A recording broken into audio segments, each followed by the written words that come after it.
மகாராஜா பகவானுக்கு பாயசம் விட வந்தார். சுவாமி அவன் கையை பிடிச்சார். பெருஞ்சோற்றுதியன் சேரலாதனே, இலையை ரொம்ப சரியாக போடுறேன், எப்படிரா போடுறேன்னு. சுவாமி அது ஒரு ரகசியம். என்ன ரகசியம்? மற்றவாளுக்கெல்லாம் சமையல்காரா இலையை போட்டு சாப்பாடு போட்டு எச்சல் இலையை எடுத்துருவா. ஆனால் உங்களுக்கு இலை போட்டு சாப்பாடு போட்டு எச்சல் இலையும் நான் தான் எடுப்பேன். உங்களுக்கு சாப்பாடு போடுச்சா பாயசம் போடுவேன். அந்த பாயசத்தில் ஒரு கணக்கோட பருப்புகளை போடுவேன். ஒரு முழு பருப்பு போட்டால் 1,00,000 பேர், அரை பருப்பு போட்டால் 1,00,000 பேர், ஒரு கணக்கோடு போடுவேன். நீங்கள் பேசிகிட்டே சாப்பிடுவீர்கள். சில பருப்புகளை சாப்பிட்டு விடுவீர்கள், சில பருப்புகள் இலையை விட்டு வெளியில் போயிடும். எச்சல் இலை எடுக்கச்ச எத்தனை பருப்புகள் வெளியில் இருக்குதுன்னு பார்ப்பேன். எத்தனை பருப்புகள் வெளியில் இருக்கோ அத்தனை பேர் இன்னும் உயிரோடு இருக்காள்.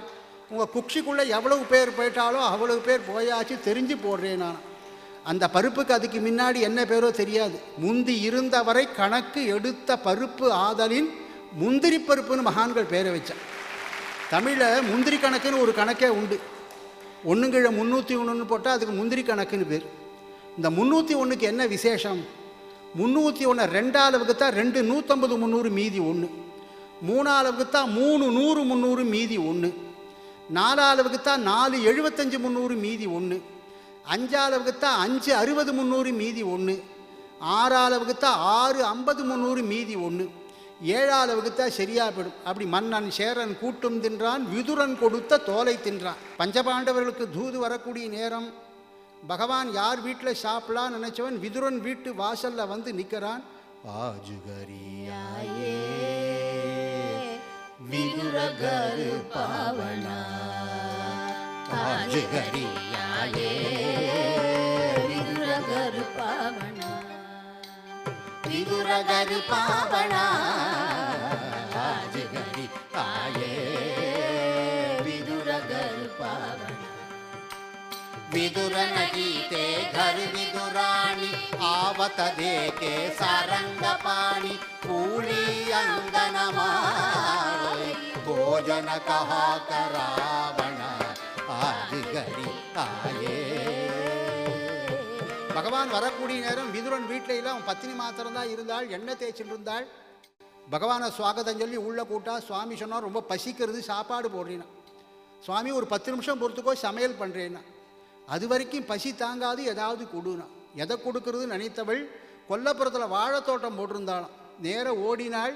கேலா பகுத் ஹாத் மே लाई, गिरी गिरी सब धेत गिराई, छिलका धेत श्याम मुकमाई, लागे परम सुभावना, आज गरी आये. நேர போனா அப்பதான் மரத்துல தார் போட்டிருக்கு.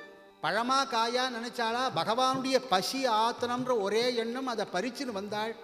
அப்போ அந்த காய் நினச்சிதான் நம்ம சர்வலோக சரண்யன் வைகுண்ட நாதனுடைய பசி ஆற்ற போகிறோம், நம்ம காயா இருக்கலாமான்னு தாயார் பறித்து கொண்டு பகவான் பக்கத்தில் வரத்துக்குள்ளே உள்ள பழுத்து கொடுத்தான்.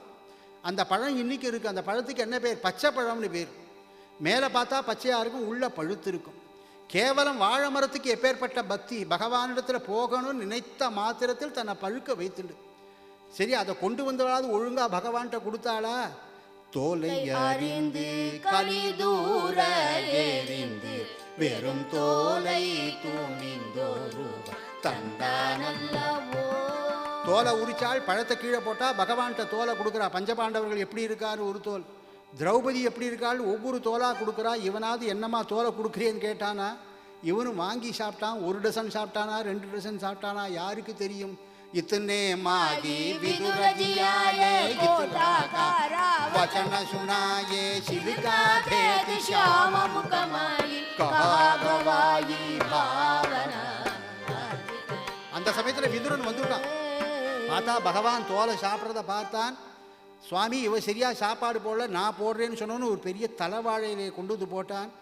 தான் சாப்பிடக்கூடிய பயத்தங்கஞ்சியை விட்டான். அது விதுரனானவன் அரண்மனையில் வசிக்க வேண்டியவன். குழந்தைகள் காட்டில் இருக்காளேன்னு குடிசையில் வசிக்கிறான்.